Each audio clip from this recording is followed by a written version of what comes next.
నమస్తే professor doctor K S Chalam గారు. చాలా మంది దళిత నాయకులకి ప్లస్ దళిత కమ్యూనిటీకి చాలా సుపరిచితమైనటువంటి ఒక ఫేమస్ మన దళిత కమ్యూనిటీలో మేధావుల్లో వన్ ఆఫ్ ఇక మేధావని అనుకోవాలి.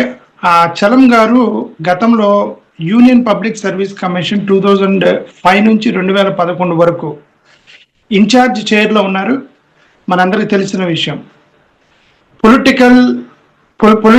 Political economist, educationist, scholar, human development మీద ఎక్కువగా చాలా ఆర్టికల్స్, పుస్తకాలు పబ్లిష్ చేసినటువంటి ఒక ఫేమస్ ప్రొఫెసరు. చాలా ఎకనామిక్ పాలసీ మీద డిబేట్స్, దళిత పావర్టీ మీద వీటన్నిటిని కూడా డిబేట్స్ చేశారు గతంలో. చలం గారు నేషనల్ సెక్రటరీ, ఆమ్నెస్టీ ఇంటర్నేషనల్ కి నేషనల్ సెక్రటరీగా పనిచేశారు 1984 నుంచి 85 వరకు. మోస్ట్ ఇంకా ఇంపార్టెంట్ ఏంటంటే, సార్ మీ వీడియో కనబెడతలేదు నాకు. మీరు వీడియో ఆఫ్ చేశారు. ఆటోమేటిక్ వచ్చింది ఇప్పుడు వచ్చింది. మోస్ట్ ఇంపార్టెంట్ ఏంటంటే, ద్రవిడియన్ యూనివర్సిటీకి వైస్ ఛాన్సలర్ గా పనిచేశారు 84-85లో. సారీ, ఎప్పుడు సార్? 2005లో ద్రవిడియన్ యూనివర్సిటీకి వైస్ ఛాన్సలర్ గా పనిచేశారు.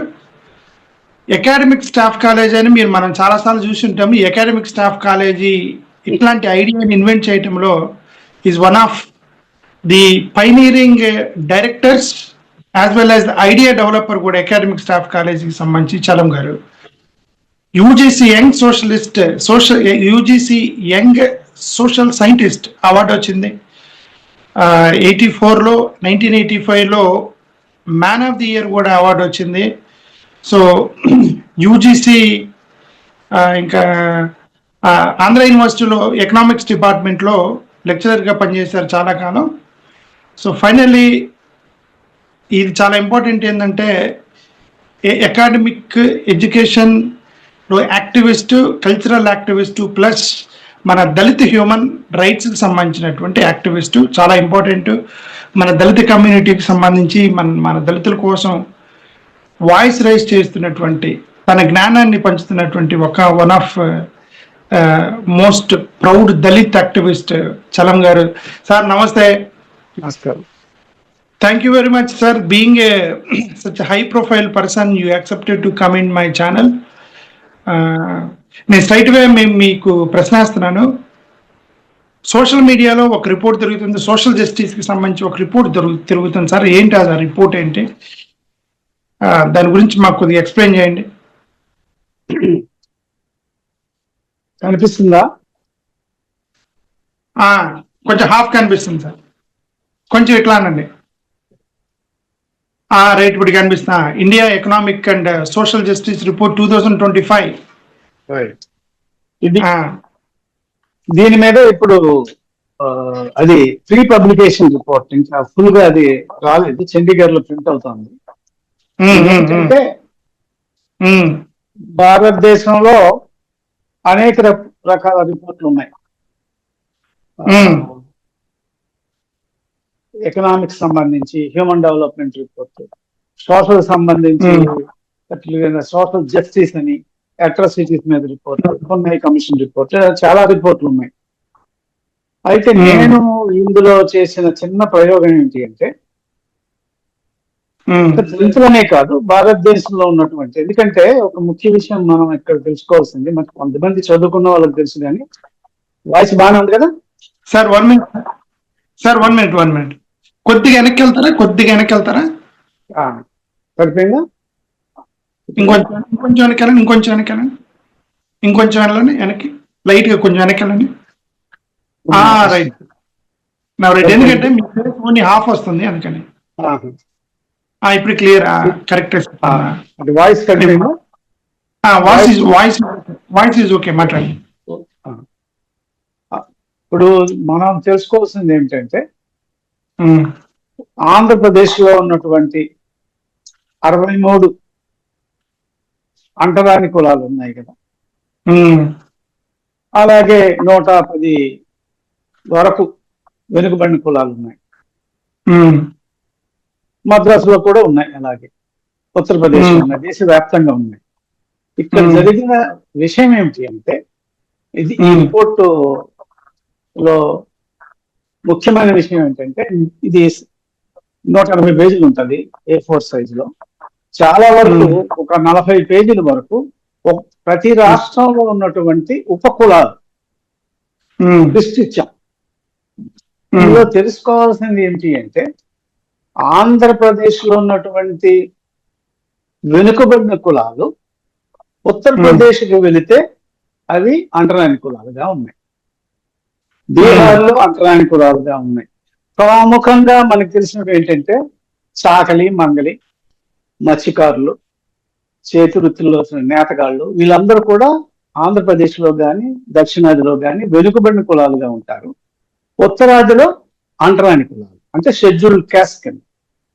ఈ షెడ్యూల్డ్ క్యాస్ట్ అనేటువంటి మాట కూడా బ్రిటిష్ టైంలో సెన్సస్ చేసినప్పుడే వచ్చింది. అంటే బాబాసాహెబ్ ఇంకా చదువుకుంటున్నారు అప్పుడు, చదువుకోవడం లేదంటే హై స్కూల్లో 1911లో సెన్సస్ ఆపరేషన్ చేసినప్పుడు, అంత మునుపు 1892లో సెన్సస్ చేసినప్పుడు, తర్వాత బ్రిటిష్ వాళ్ళు ఇక్కడ దేశంలో ఉన్నటువంటి సామాజిక వర్గాలు అన్నాం కదా, తెలుసుకున్నప్పుడు వాళ్ళకి చాలా సమస్యలు వచ్చాయి, రకరకాల కులాలు, గందరగోళం. దాంట్లో వాళ్ళు ఏం చేశారంటే, ముందు కులాలని ఐడెంటిఫై చేద్దామని, ఎలా చేద్దాం అనుకున్నప్పుడు, ఈ అన్టచబుల్స్ అన్నటువంటి వాళ్ళు ఉన్నారు, అంటరాని కులాలు అంటూ కనిపిస్తున్నాయి, వీళ్ళని ఐడెంటిఫై చేయాలంటే ఏంటని ఒక 10 క్రైటీరియా అంటాం కదా, క్రైటీరియా ఐ డోంట్ నో తెలుగులో అంశాలు, 10 అంశాలు తీసుకొని చేశారు. ఏంటి అంశాలు? ఎవరయ్యా అంటరాని వాడు అంటే, బ్రాహ్మడు ఇంటికి వెళ్ళని వాడు, వీళ్ళ ఇంటికి వెళ్ళని వాడు, బ్రాహ్మణ పూజారిగా ఉన్నటువంటి వాడు, ఆవును పూజించినటువంటి వాడు, గోమాంస భక్షకుడు, చనిపోతే ఇది పూడ్చిపెడతారు, ఇలాగ ఒక 10 రకాలు పెట్టారు. ఈ ఐటమ్స్ కింద, ఈ క్రైటీరియా కింద ఎవరైతే వస్తారో వాళ్ళని అన్టచబుల్స్ కింద వాళ్ళు లెక్కేశారు. షెడ్యూల్డ్ క్యాస్ట్ ఎప్పుడు అయ్యారు అంటే, ఇది తెలుసుకోవాలి, అంటే చదువుకున్న వాళ్ళకి తెలుసు, కొంతమంది తెలియకపోవచ్చు, దానికి ఏముంది. 1935లో చట్టం వచ్చింది. అప్పటికి బాబాసాహెబ్ అంబేద్కర్ రంగప్రవేశం చేసి రౌండ్ టేబుల్ కాన్ఫరెన్స్కి వెళ్ళి గాంధీతో పూనా ఒడంబడిక చేసుకొని ఇవన్నీ జరిగిన తర్వాత ఒక చట్టం వచ్చింది భారతదేశంలో. అది 1935లో చట్టం, గవర్నమెంట్ ఆఫ్ ఇండియా. ఆల్మోస్ట్ అది రాజ్యాంగం, భారతదేశ రాజ్యాంగం మొదటిసారి. ఆ 35 రాజ్యాంగానికి ఈ లిస్టులు ఏవైతే ఉన్నాయో, ఈ అంటరాని కులాలు ఏవైతే ఉన్నాయో, దాన్ని షెడ్యూల్ కింద పెట్టారు. 8 ఎంతో 9 exactly I don't know, 4th. అప్పటి నుంచి వీటిని షెడ్యూల్డ్ కులాలుగా కన్సిడర్ చేయడం జరుగుతుంది. సో ఈ కులాల్లో ఏంటంటే, ఉత్తరాదిలో ఉన్నటువంటి వాళ్ళు కానీ దక్షిణాదిలో ఉన్నటువంటి వాళ్ళు కానీ, ఈ కులాలకు సంబంధించి చాలా అంశాలు ఉన్నాయి. మనకు రాజ్యాంగం వచ్చింది 50లో, రాజ్యాంగ పరిషత్తులోనే అంబేద్కర్ గారు చెప్పారు 49 ఫేమస్ స్పీచ్. ఈ రోజు నుంచి వైరుధ్యం కలిగినటువంటి దేశంలో మనం ప్రవేశిస్తున్నాం. ఈ వైరుధ్యాన్ని పరిష్కరించకపోతే ఏ ప్రజలైతే దీని వల్ల నష్టపోతున్నారో వాళ్ళు ఈ రాజ్యాంగాన్ని కాదు, ఈ ప్రజాస్వామ్యాన్ని చేస్తారన్నమాట. అయితే నేను ఈ రిపోర్ట్ తీసుకొచ్చిన దాంట్లో ప్రధాన ఉద్దేశం ఏంటంటే, 1951లో చేసినటువంటి అన్టచబిలిటీకి సంబంధించిన చట్టం కానీ, తర్వాత PCR protection of civil rights act, అలాగే చాలా చట్టాలు వచ్చాయి. ఈ చట్టాల ద్వారా తర్వాత రాజ్యాంగాన్ని అమెండ్ చేసి schedule caste and schedule tribes commission ని విడగొట్టి, ట్రైబ్స్ వేరు క్యాస్ట్ వేరు అని వేరు చేసి రాజ్యాంగంలో చాలా వచ్చాయి.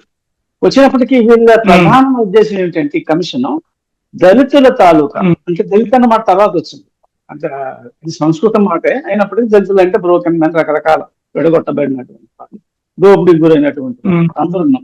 ఆ విధంగా చూస్తే చాలా మంది వస్తారు అందులోకి. వీళ్ళ తాలూకా ఆర్థిక పరిస్థితి ఏంటి, సామాజిక పరిస్థితి ఏంటి, వీళ్ళ మీద జరుగుతున్న దాడులు ఏంటి అన్నటువంటివి వచ్చాయి. ఎప్పుడైతే కిలన్మేని తమిళనాడులో, బెల్చి బీహార్లో, కారంచేడు, చుండూరు ఈ సంఘటనలు జరిగిన తర్వాత ఇప్పుడున్నటువంటి చట్టాలు ఎందుకు పనికిరాలి? దాని మీద యాక్షన్ తీసుకోండి. అప్పుడు కొత్తగా ఒక చట్టం తీసుకొచ్చారు. ఈ నిజానికి కారం చెట్టు చుండూరు అనేటువంటి చుండూరు తర్వాత 89లో వచ్చినటువంటి చట్టం చాలా గొప్ప చట్టం. దాంట్లో జరుగుతున్నటువంటి అట్రాసిటీస్ అన్నట్టు కాన్సెప్ట్ వచ్చి అట్రాసిటీస్ ఎలా జరుగుతాయి అని డిఫైన్ చేశారు. ఇవన్నిటినీ కూడా ఏం చేస్తుందంటే కేంద్ర ప్రభుత్వంకి ఒక national crime records bureau NCRB అంటారు. ఆ డైరెక్టర్ కూడా నేను అపాయింట్ చేసినట్టు లేకుండా అందులో పనిచేసినట్టు UPS లో ఉన్నప్పుడు నేషనల్ క్రైమ్ రికార్డ్స్ బ్యూరో దీన్ని సేకరిస్తుంది. అంటే పోలీస్ స్టేషన్ నుంచి అన్ని విధాలు సేకరించి ఉంటుంది.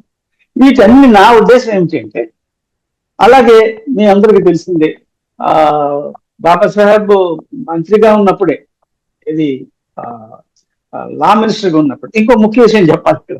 నేను అదే ఫస్ట్ నా రిపోర్ట్ లోనే ఫస్ట్ పేజీలోనే చెప్పిందంటే, భారతదేశంలో స్వాతంత్రం రాకముందు జరిగినటువంటి క్రమంలో పాకిస్తాన్ భారతదేశం విడిపోయినప్పుడు పాకిస్తాన్ లా మినిస్టర్ జోగేంద్రనాథ్ మండల్, బెంగాల్ నుంచి జోగేంద్రనాథ్ మండల్ షెడ్యూల్ కాస్ట్ వాడు, ఆయనే బాబాసాహెబ్ అంబేద్కర్ ని గెలిపిస్తారు అక్కడి నుంచి.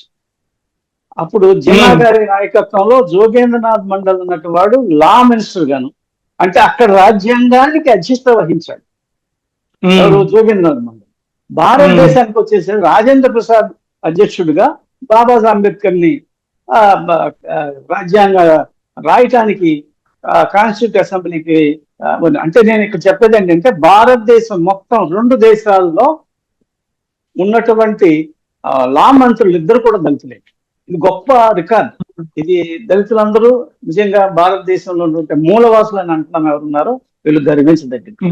అయితే ఈ రాజ్యాంగంలో జరిగినటువంటి 75 ఏళ్ల రాజ్యాంగం ఈ కులాలకి లేకపోతే ఈ ప్రజలకి ఏమిచ్చింది? ఈ 75 ఏళ్ళు అన్టచబుల్స్ జరుగుతున్నాయి, అట్రాసిటీస్ జరుగుతున్నాయి, క్రైమ్ జరుగుతుంది, దూరం అవుతుంది, దళిత క్రైస్తవులను కొడుతున్నారు, లేకుంటే ముస్లింలు కొడుతున్నారు. ఇవన్నీ ఉన్నటువంటి వ్యవహారం ఇది అందరికి తెలిసింది. ఆర్థికంగా ఏం జరుగుతుంది? వీళ్ళకి ఇచ్చిన భూములు ఇచ్చారు. ఉదాహరణకి ఇందాక చెప్పా కదా, 1948 లోనే రాజ్యాంగంలో కాన్స్టిట్యూట్ అసెంబ్లీ జరుగుతున్నప్పుడు మినిస్టర్ గా ఉన్నప్పుడు గానే 47 లో స్వాతంత్రం వచ్చింది. 1948 లో ఇది కాన్స్టిట్యూట్ అసెంబ్లీ కొనసాగుతుంది ఫస్ట్ అసెంబ్లీ ఎలక్షన్స్ అయ్యే వరకు. బాబాసాహెబ్ అంబేద్కరే లా మినిస్టర్ గా ఉన్నారు. అప్పుడు ల్యాండ్ రిఫార్మ్స్ తీసుకొచ్చారు ఎవరు, నెహ్రూ గారు. ల్యాండ్ రిఫార్మ్స్ తీసుకొచ్చినప్పుడు భూములు పంచడం జరిగింది. బాబాసాహెబ్ మొదటి నుంచి, అంటే చాలా మంది దళిత యాక్టివిస్ట్ తెలిసింది కూడా, స్టేట్స్ అండ్ మైనారిటీస్ రాజ్యాంగం అన్నటువంటి దాని మీద కూడా నా పుస్తకం వస్తాం నెక్స్ట్ మంత్ వస్తుంది. అందులో ఉన్నటువంటిది ఏంటి అంటే, రాజ్యాంగంలో ఆయన ఏమైతే చేయాలనుకున్నాడో చేయలేకపోయారు చాలా విషయాలు. అది స్టేట్స్ అండ్ మైనారిటీస్ లో చెప్పారు. ఏం చెప్పాడు అందులో? భూమిని జాతీయం చేయమన్నా. జాతీయం చేయమని ప్రతి ఒక్కరిదే అయింది భూమి. అలాగే పరిశ్రమలు అనేవి కూడా జాతీయం చేయమన్నా. అప్పుడు 1945 ఇండస్ట్రియల్ పాలసీ రెగ్యులేషన్ అని మీరు ఎకనామిక్స్ లోను కామర్స్ లో చదువుకుంటారు. ఇండస్ట్రియల్ పాలసీ రెగ్యులేషన్ 3 రకాలుగా చేయమన్నారు. ఇవన్నీ ఎందుకు చేయగలమన్నా కోరుకున్నాడు నెహ్రూ. వీళ్ళిద్దరు కూడా నేనేమంటాను, ఫ్యాబియన్ సోషలిస్ట్. ఫ్యాబియన్ సోషలిస్టే, నెహ్రూ కూడా ఫ్యాబియన్ సోషలిస్టే. అంబేద్కర్ చదువుకుందే London university Fabian socialist, London school of economics అన్నది ప్రారంభించిందే ఫ్యాబియన్ సోషలిస్ట్. వాళ్ళు చదువుకున్నారు కాబట్టి ఒక అవగాహన ఉంది. దేశం ముందుకు వెళ్ళాలి అంటే, దేశంలో ఉన్నటువంటి ప్రజలకి అత్యధికంగా ఉన్నటువంటి దళితులు కానీ, వెనుకబడిన కులాలు కానీ, మహిళలకు కానీ మంచి జరగాలి అంటే వీళ్ళకి భూమి జాతీయం చేయాలి, ప్రజలకు మంచి జరగాలని కోరుకున్నారు. ఆ భూమి చేసినప్పుడు నిజానికి అప్పటికి మన తెలంగాణ పోరాటం అన్నటువంటి జరుగుతోంది. వీటన్నిటి మూలంగా దేశంలోనే ఆంధ్రప్రదేశ్ లో ఎక్కువ భూమి పంచడం జరిగింది. ప్రజలకు వచ్చింది. ఒక లెక్క ప్రకారం 52 లక్షల ఎకరాలు అందరికి, ఒక్కరికి కాదు, మిగతా వాళ్ళకి ల్యాండ్ లెస్ లేబరర్స్ అంటారు కదా. ఆ విధంగా మనకి 56, 60 ప్రాంతంలో ఆంధ్రప్రదేశ్ లో భూమి 52 లక్షల ఎకరాలు పంచడం జరిగింది భారతదేశంలో. కారణం ఏంటి అంటే భూమి చాలా వరకు ఈ జరిగినటువంటి దాడులు ఏవైతే ఉన్నాయో ఈ కోస్తా జిల్లాలో ఎందుకు ఎక్కువ దాడులు జరిగాయి, తెలంగాణలో ఎక్కువ తక్కువ ఉన్నాయి, లేకుంటే మా ఉత్తరాంధ్ర శ్రీకాకుళం విశాఖపట్నం జిల్లాలో ఎందుకు తక్కువగా ఉన్నాయంటే భూమి ఉన్నటువంటిది ఎక్కువ కాన్సన్ట్రేషన్ ఈ జిల్లాల్లోనే ఉంది. భూమి పంపకం జరగదు.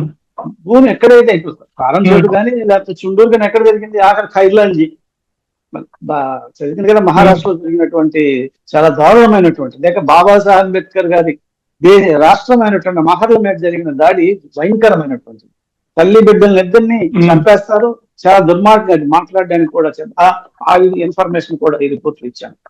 ఇదన్నీ తెలిసిన తర్వాత ఈ 75 భారతదేశంలో ఈ రాజ్యాంగం ద్వారా మనకి జరిగినటువంటి లాభము నష్టం ఏంటి, ఎంతవరకు ప్రోగ్రెస్ అయ్యాం ఎకనామిక్ గా సోషల్ గా అని చెప్పి దానికి ఎంతవరకు భారతదేశంలో ఎవరు చేయని ఒక చిన్న ప్రయోగం చేశాను ఏంటంటే ఈ రెండింటికి కలిపి ఒక ఇండికేటర్, ఒక సూచిక, మానవ అభివృద్ధి సూచిక అని అంటున్నారు కదా, ఆ మానవ అభివృద్ధి సూచిక కూడా ఫస్ట్ పిహెచ్డి మీ గుంటూరు జిల్లా అయినా నా దగ్గర చేశాడు.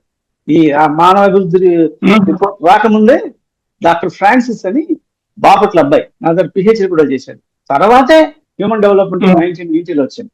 ఎందుకు చెప్తున్నానంటే ఆ ఇన్ఫర్మేషన్ నాకు తెలుసు కాబట్టి ఒక స్టాటిస్టికల్ గా ఒక ఇండెక్స్ తయారు చేసి దేని మీద ఆధారపడి ఎలా నిర్ణయిస్తామంటే పెద్ద థియరీ ఉందని, ఆ థియరీ అంతా ఈ పుస్తకంలో చెప్పాను, ఈ బుక్ లో చెప్పాను. ఇంకా రిలీజ్ అవ్వలేదు, బహుశా నెలాఖరికి ఆ పుస్తకాలు రావచ్చు.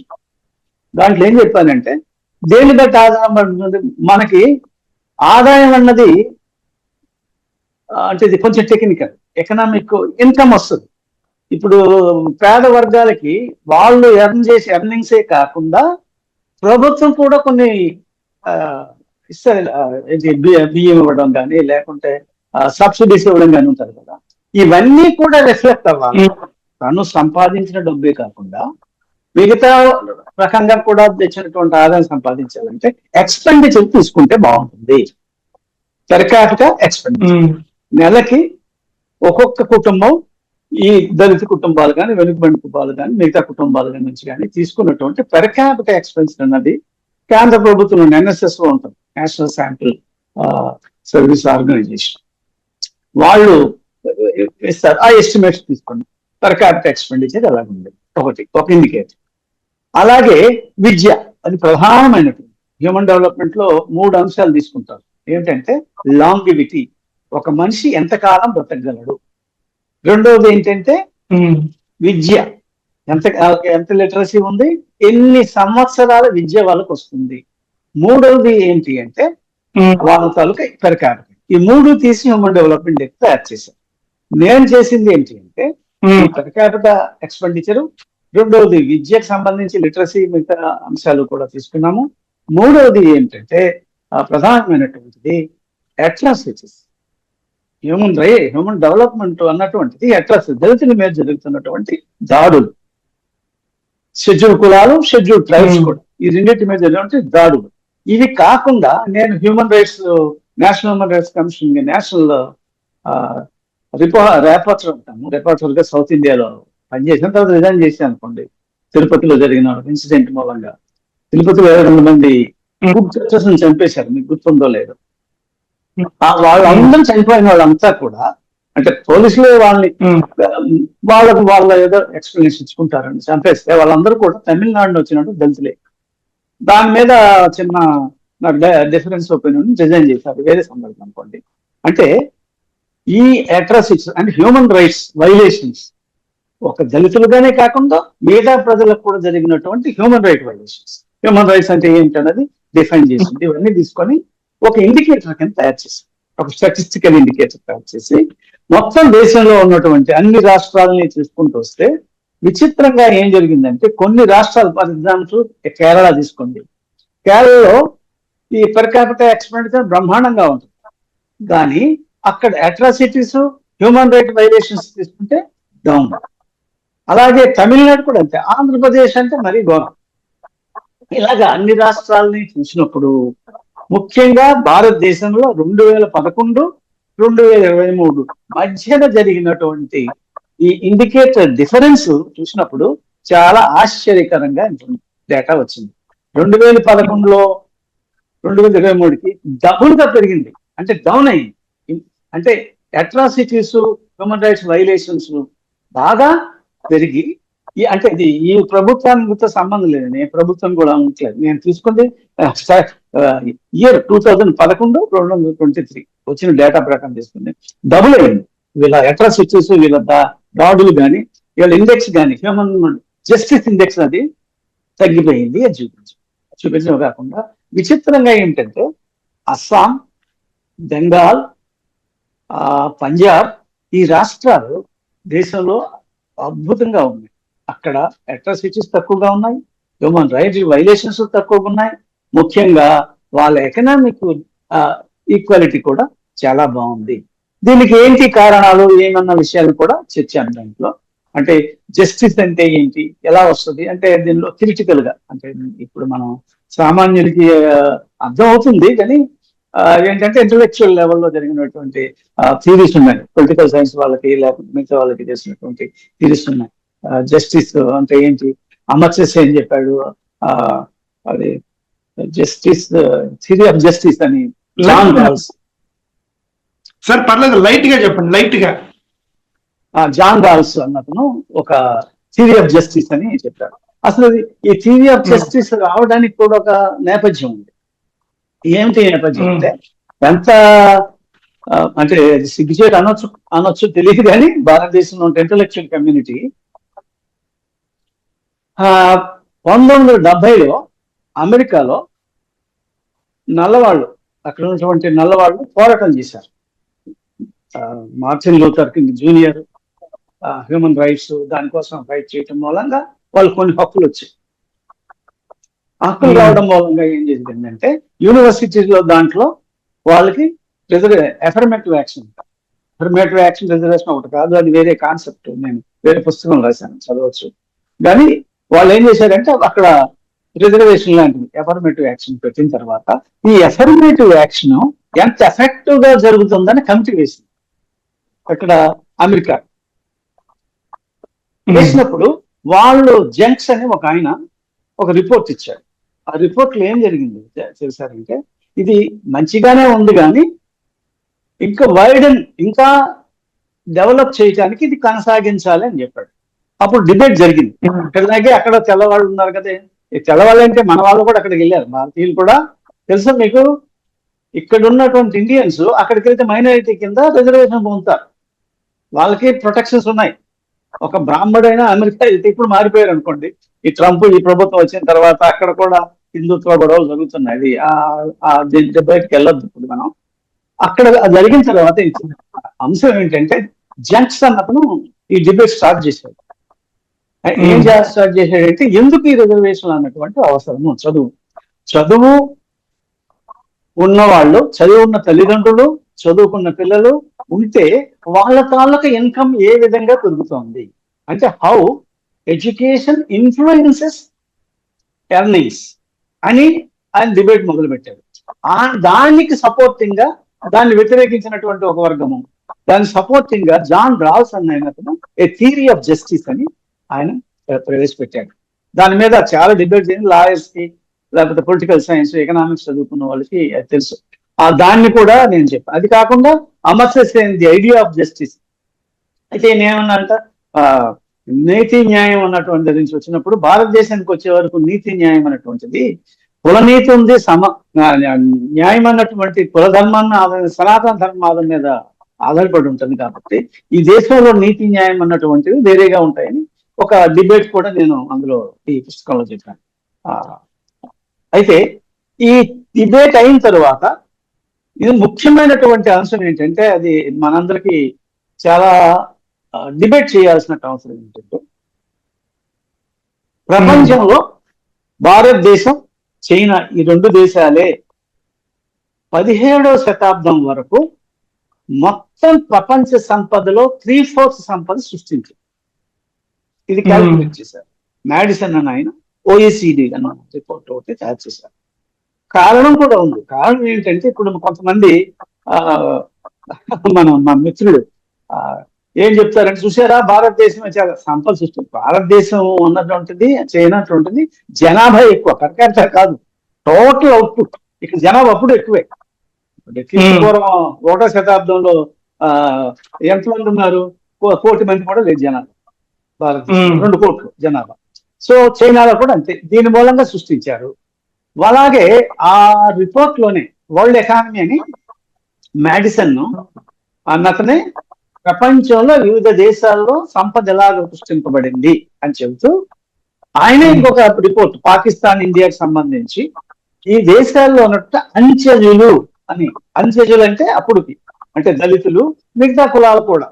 ఈ కాన్సెప్ట్ దళిత లేక అంటరాని వారు అంటే ఎవాల్వ్ అవుతూ వచ్చింది. కులాలు ఇంకా పుడుతూనే ఉన్నాయి. ఉత్తరప్రదేశ్ లో ఇప్పటికీ ట్రైబ్స్ ని షెడ్యూల్ క్యాస్ట్ ట్రైబ్స్ లో జరిగిన సందర్భం ఉంది. అది నేను ఇప్పుడు మాట్లాడుకోవద్దు కానీ